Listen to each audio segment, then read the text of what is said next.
بسم اللہ الرحمن الرحیم. میں سمیع ابراہیم، پروگرام گپ شپ ود سمیع ابراہیم میں، اور آج میرے بہت ہی بہترین دوست بھائیوں کی طرح سعید قاضی میرے ساتھ ہیں. بہت بڑے صحافی ہیں، آپ نے اکثر انہیں دیکھا، اور ہمیشہ جو ان کے خیالات ہیں، جو ان کا بے لاگ تبصرہ ہے، وہ بڑے بڑے لوگوں کو لاجواب کر دیتا ہے. یہ ہم نے کئی دفعہ ٹی وی پہ دیکھا. ان سے جانتے ہیں ذرا ان کی زندگی کے بارے میں. جس طرح یہ لوگوں کو لاجواب کر دیتے ہیں، کوئی نہ کوئی تو ہوگا ان کی زندگی میں جس نے کبھی ان کو بھی لاجواب کیا ہوگا. سعید قاضی صاحب جی، بہت شکریہ، آپ نے مجھے ٹائم دیا. مجھے اندازہ ہے اس بات کا کہ آپ آج کل ذہنی طور پر دباؤ کا شکار ہیں. کچھ حالات بھی ایسے ہیں، کچھ آپ کے ذاتی مسائل بھی ہیں. میرے بھائی، میں کہہ ہی دیتا ہوں، میرے بھائی چونکہ ہاسپٹلائز ہیں، اللہ تعالیٰ ان کو صحت کاملہ دے. جی. سعید قاضی صاحب، صحافت آپ نے شروع کی کیوں؟ 1985 میں یوں کہہ لیں کہ آئی اسٹمبلڈ انٹو اٹ ان اے وے کہ ماسٹرز کیا، جسے انگریزی ادب کو تب ہم سامراجی ادب کہا کرتے تھے. تو سامراجی ادب میں ایم اے کرنے کے بعد ہمارے ایک استاد تھے عبدالرؤف صاحب، بعد میں 50 منٹ وہ پروگرام بھی جیو سے کیا. تو وہ جنگ میں ہوتے تھے، تو بوجہ بے روزگاری ہم نے ان کی طرف رجوع فرمایا. انہوں نے ہمیں ایک ہی دن میں وہاں ایک فیچر رائٹر کی جاب دے دی. تو پھر بعد میں لیکچر بھی ہو گیا، اور وہ کچھ جاب کی میں نے کچھ عرصہ، لیکن پھر وہ میں نے چھوڑ دی اور میں پھر فل ٹائم. تو اس کا مطلب ہے کہ اس گڑھے میں آپ کو رؤوف صاحب نے بھیجا؟ نہیں، it was a very wonderful journey. اس کے لوز اینڈ ہائیز تھے، اور بڑا اچھا تجربہ رہا. کلوز کوارٹر سے چیزوں کو دیکھا، طاقت کے ایوانوں تک رسائی ہوئی. ہر چند کے طاقت کا ہم حصہ نہیں ہوتے، مگر ہمارے پاس ویزا ہوتا ہے طاقت کے ایوانوں میں جانے کا. تو وہ اندر باہر گئے، دیکھے ماحول. It was I don't regret, no regrets. اچھا، بعض اوقات ویزا بھی ہوتا ہے، لیکن کچھ ممالک میں آپ جاتے ہیں تو بڑا انتظار کرنا پڑتا ہے اندر جانے کے لیے. جیسے آپ سعودی عرب جائیں عمرے کا ویزا لے کے، تو وہ جو پاکستانیوں کا جو جہاز ہے اس کی باری کو 11 گھنٹے کے بعد آتی ہے. تو جس کلاس سے ہم تعلق رکھتے ہیں، میں اور آپ، اگر ویزا مل بھی جائے تو کوئی انٹری اتنی آسان تو نہیں ہوتی قاضی صاحب. اصل میں ایک ویسے بات بتاؤں کہ میں کبھی کسی بڑے دروازے کی طرف خود نہیں. میں آپ کو صاف بات بتا دیتا ہوں. میں نے نیوز روم چوز کیا. نیوز روم میں نے اس لیے چوز کیا کہ رپورٹنگ میں آپ کو لوگوں کے دروازوں تک جانا پڑتا ہے. تو طبیعت کچھ ایسی تھی کہ مائل نہیں تھی، تو ادھر ادھر سے خبریں آ جاتی تھی. شام کو اخبار لپیٹ کے جو ہم چھاپ دیتے تھے. تو اس لیے میں کسی ایوان کی طرف میں نے رخ نہیں کیا. اور مجھے نہیں یاد کہ میں جتنے بھی اہم لوگوں سے ملا ہوں، میں نے کبھی ریکویسٹ پلیس کی ہو. حادثاتی ملاقات ہو گئی، یا کسی نے بلا لیا، ایک پی ایم صاحب نے بلا لیا تھا، اور بھی کچھ لوگوں نے بلایا. سب سے زیادہ متاثر کس نے کیا؟ کس حوالے سے؟ مختلف شعبوں کے لوگ تھے. ایک بہترین انسان ہونے کی حیثیت سے، سچ بولنے والے کی حیثیت سے، گفتگو میں اور ایکشن میں تضاد نہ ہونے کی وجہ سے، کون سی شخصیت؟ پہلی بات تو یہ آپ یاد رکھ لیں کہ ہیومن بینگز تضاد کو اسکیپ نہیں کر سکتی. تضاد is very fundamental to life, اور خاص طور پر جیسے ہم معاشی نظام میں رہتے ہیں. لیکن میں جن لوگوں سے متاثر ہوا ان میں منو بھائی تھے، زبیر رانا تھے، جواد نذیر تھا. یہ اپرائٹ لوگ تھے، اور ان لوگوں نے اقتدار نوکریاں کی، اپنے پے چیکس پہ زندہ رہے، اور تکلیفیں بھی جھیلیں، خطرے بھی جھیلے. جواد نذیر صاحب، مجھے یاد ہے انہوں نے مجھے بتایا تھا کہ ان پر ایک دفعہ جب وہ نیوز ایڈیٹر تھے جنگ کے، ان پر ایک ٹرک چڑھانے کی کوشش کی گئی تھی. پھر وہ صلح منو بھائی کے گھر میں ہوئی تھی. میں نہیں اب نام لینا چاہتا ان لوگوں کا.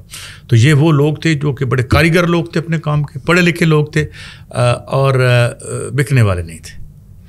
آج کل کا ماحول بھی ایسا ہے، اپنے بارے میں گفتگو حکمرانوں کو پسند نہیں ہے. اگر آپ انہیں آئینہ دکھائیں تو جو انہیں نظر آتا ہے اس کو دیکھ کے انہیں خوشی نہیں ہوتی، لیکن وہ اس کا الزام آئینے پر دیتے ہیں، آئینہ دکھانے والے پر دیتے ہیں. اب جس طرح کا ماحول ہے، تشدد ہے، گرفتاریاں ہیں یا ڈس اپیئرنسز ہیں، ماضی میں بھی اس کی انٹینسٹی ایسے ہی دیکھی آپ نے؟ دیکھیں، یا کچھ فرق آپ کو نظر آیا؟ دیکھیں، آج کا میڈیا اس طرح ہو گیا ہے کہ ماضی میں اگر وہ بہت سی چیزیں سامنے نہیں آتی تھی، اب سامنے آ جاتی. ایک بات تو یہ ہوگی. دوسری بات، آپ نے عہد کی بات کی، تو میں اگر یہ پچھلے میرا 38 ایئر کا سفر بنتا ہے میرا اس صحافت کا. 1985 سے میں نے شروع کیا تھا. تو مشکل زمانہ تھا، مارشل لا کا زمانہ تھا، لیکن میں سمجھتا ہوں کہ ہم نے گریجولی وہ جو مارشل لا تھا ایون بڑا وہ سخت تھا مگر بہت بڑے لوگ تھے اس میں، میں اس عہد کو نان ایونٹس کا، چھوٹے لوگوں کا، ادنا لوگوں کا عہد مجموعی طور پہ سمجھتا ہوں گے بڑے بھی لوگ ہوں گے 2-4 جو میرے آپ کی نظر میں ہوں گے، مگر یہ وہ زمانہ ہے جس میں ادنا اعلیٰ ہو گیا ہے، اعلیٰ ادنا ہو گیا ہے، چھوٹا بڑا ہو گیا ہے، بڑا چھوٹا ہو گیا ہے۔ یہاں پہ جو کمرشلزم آیا ہے اور جب یہ طے پایا کہ بازار میں جو بکے گا وہی بنے گا، یہ جو کمرشل ازم کا عنصر آیا ہے اس نے معیار پہ بہت بری ضرب لگائی ہے۔ چنانچہ ہم ایسے لوگوں کو بھی دیکھتے ہیں کہ ہم کہہ نہیں سکتے۔ تو مثال کے طور پہ میں آپ کو ٹی وی ڈرامے کی مثال دیتا ہوں، وہ T V drama naan commercial تھا، انڈیا کی فلمیں اسے نقل کیا کرتی تھی، ہمارا پی ٹی وی کا بڑا ایک سینسرشپ تھا اس کے باوجود۔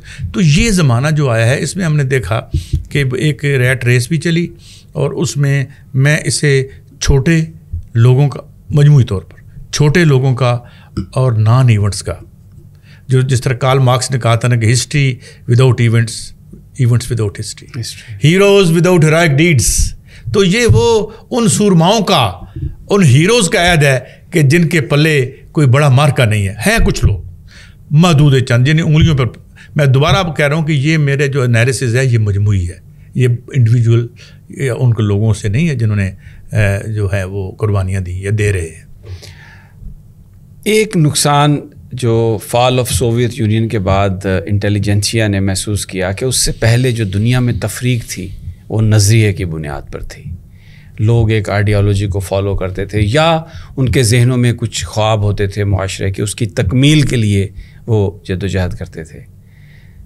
اب وہ نظریہ، وہ آئیڈیا، وہ نظریاتی تفریق ہمیں نظر نہیں آتی۔ اس نے کوئی امپیکٹ کیا ہے شاید جس کی وجہ سے ہمیں وہ جو ریزسٹنس کی پوئٹری تھی اب ویسی پوئٹری نہیں ملتی، ویسی لائنز نہیں ملتی، ویسی شخصیات نہیں ملتی۔ اب میں نے جیسے آپ کو عرض کیا نا، اس میں 2 باتیں آ گئی۔ ایک تو سوویت یونین کی فال کی آپ نے بات کی۔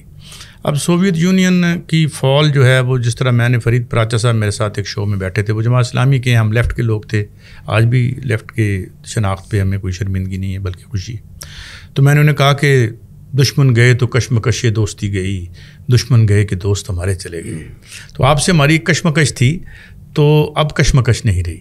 اسے ہمارے ایک دوست چودھری صاحب فوت ہو گئے، ہمارے استاد بھی تھے لیاقت، وہ کہتے تھے یہ نظریاتی بے روزگاری کا دور ہے۔ تو اس میں پھر یہ ہوا کہ سوویت یونین کے ٹوٹنے کی وجہ سے 2 باتیں ہوئیں۔ ایک تو جو نیو لبرل اکنامک پروجیکٹ کے تحت تھیچر نے اور اس نے طے کیا تھا کہ این جی اوز کو پیسہ پھینکو، ساری انٹیلیجنسیا جو لیفٹ کی طرف سے آئی تھی اس سے این جی اوز نے انگیج کر لیا۔ ٹھیک ہے، انہوں نے یہ کہا کہ ہم ریاست کو اب خیرات نہیں دیں گے، اب ان کو دیں گے۔ تو پھر ایک بڑا مشہور آدمی تھا، مجھے اس کا نام بھول جائے گا، میں نے اس کی کتاب پڑھی تھی، لارڈز آف پاورٹی، پھر ہمیں لارڈز آف پاورٹی۔ اب اس میں دلچسپ بات کیا ہے، ہر روز ایک نئی این جی او رجسٹر ہوتی ہے، ہر چوک پہ ایک نیا بینک کھلتا ہے، ہر روز 10 سے 15 20 ہزار لوگ غربت کی لکیر سے نیچے گر جاتے ہیں۔ کبھی آپ نے سوچا؟ میں ایک پروگرام میں بیٹھا تھا، میں نام نہیں لیتا، بہت بڑا نام ہے ان کا، تو وہ بہت بڑی ان کی این جی او ہے، میرا خیال ہے 150 بلین کی اوپن کی۔ تو میں نے ان سے کہا، میں نے کہا حضور یہاں پر تو بتایا جاتا ہے کہ زیادہ تر جو پیسہ ہے وہ بلیک منی ہے، تو غریب آدمی تو ڈونیشن دے نہیں سکتا، تو کیا آپ روحانی منی لانڈرنگ کرتے ہیں؟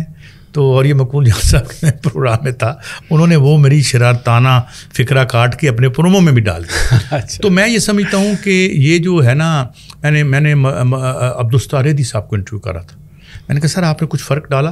اس کا نہیں، ہمیں تو جو سامنے نظر آتا ہے اس کی مدد کر دیتے ہیں، یہ تو ریاست کا کام ہے۔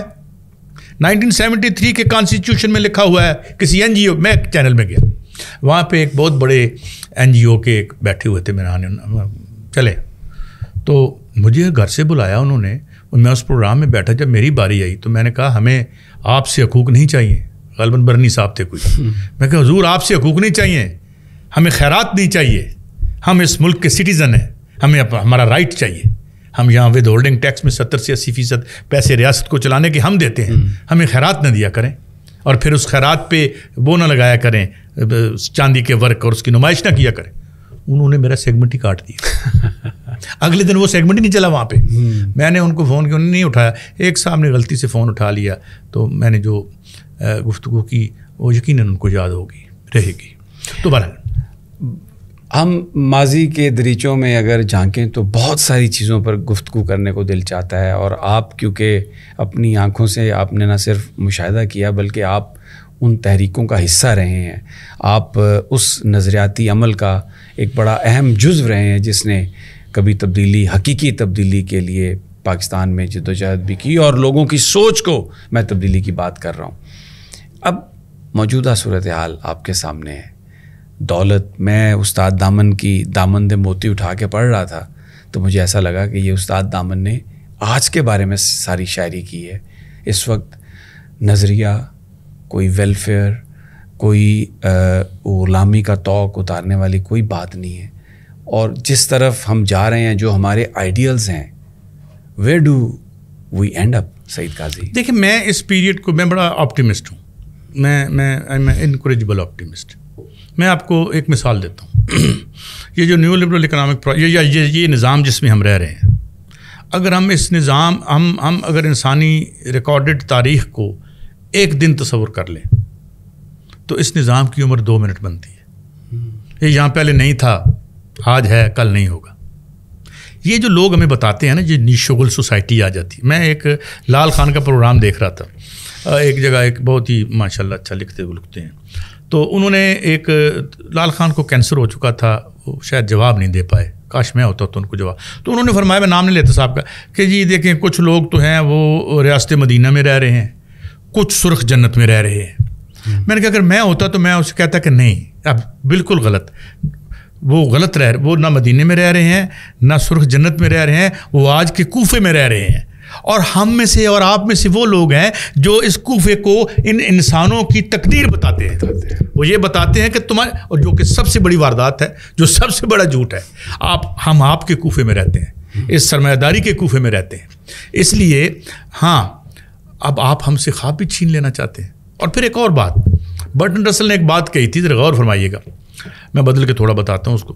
اس نے کہا کہ اگر حضرت آدم کے زمانے کے کسی انسان کو اللہ تعالیٰ ہمیں قدرت دے کہ ہم قبر سے باہر نکال لائیں اور انہیں باہر نکال کے کھڑا کریں اور پوچھیں کہ حضور یہ دنیا وہی تھی جو آپ چھوڑ کے گئے تھے, وہ دنیا یہاں تک آئی ہے, تو کتنا ان سائنٹیفک ویو ہے یہ آج کی شغل سوسائٹی کا اور پرانے ایکس لیفٹ کا, جنہوں نے کچھ کالم کولم پہ قبضہ کیے ہوئے. میں نے پڑھ رہا تھا ایک, میں نام نہیں لیتا پھر اچھی بات نہیں ہوتی. تو یہ کیا بتاتے ہیں, ان کو مال کس چیز کا ملتا ہے کہ یہ تمہاری تقدیر ہے, یہ ذلت تمہارے لیے ہمیشہ کے لیے لکھ دی گئی ہے, اس کا کوئی الٹرنیٹو نہیں ہے, اس کا کوئی متبادل نہیں ہے. سب سے بڑی واردات جو اس وقت یہاں کی شغل سوسائٹی کرتی ہے, اور جن کو میں پچھلے دنوں میں مجھ سے ایک غلطی ہوگی کسی دوست کے ساتھ, یہ کچھ دنوں میں بہت سے ڈونر جو ہیں نا نیپال میں آئے ہوئے تھے. میں ان پولیٹیکل پارٹیز کا نام نہیں لینا چاہتا, لیفٹ کی پارٹیاں جو وہاں پہ ڈونیشن لینے گئی ہوئی تھیں, لیفٹ کی پارٹی جو یہاں چندے, اب آپ انہیں لیفٹ اوور کہہ سکتے ہیں, مطلب وہ چندے لینے گئے ہوئے تھے. وہاں کی جو سوشل ڈیموکریسیز ہیں انہوں نے پیسے رکھے ہوتے, اس کی کیا وجہ؟ دیکھیں یہاں پہ وہ کیسے کرتے ہیں, یہاں کی جو انٹیلیجنشیا اس پہ قبضہ کر رہے ہیں, 5-5 10-10 لاکھ کی NGO. ایون یہ جو ایک بہت بڑا اسکیم آیا تھا, یہ جو یہاں پہ غریبوں کی امداد آتی ہے, میں نام نہیں لیتا یار, اب اس عمر میں عدالتوں میں جایا نہیں جاتا, حالانکہ میں بات جو کر رہا ہوں وہ سچ ہے.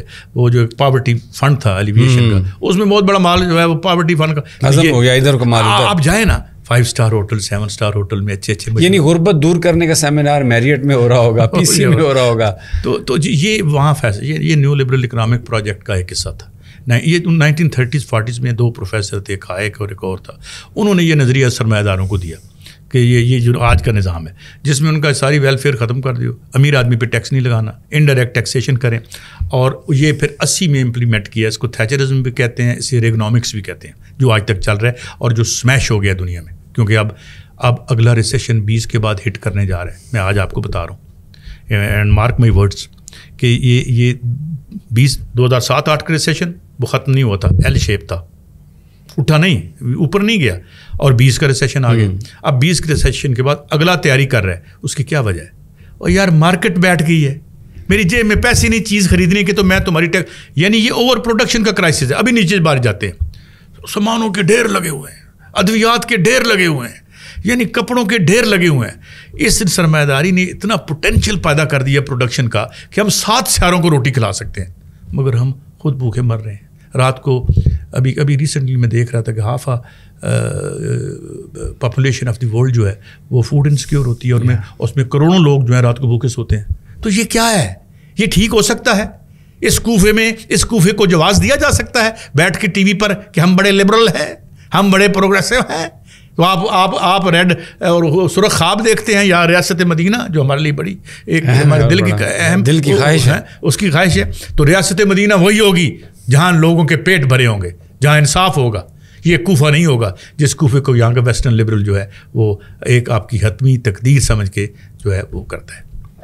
سعید قاضی, آپ کا بہت شکریہ. دل تو بہت کرتا ہے, بات اتنی لمبی ہے, مجھے لگتا ہے گھنٹوں گزر جائیں گے آپ کے ساتھ. بڑا سفر بھی میں نے گزارا ہے. ناظرین, تشنگی ہے, مجھے پتہ ہے, بہت تشنگی ہے, بہت کچھ پوچھنے کو, بات کرنے کو جی چاہ رہا ہے. انشاءاللہ کبھی پھر دوسری کسی نشست میں. اللہ نگہبان.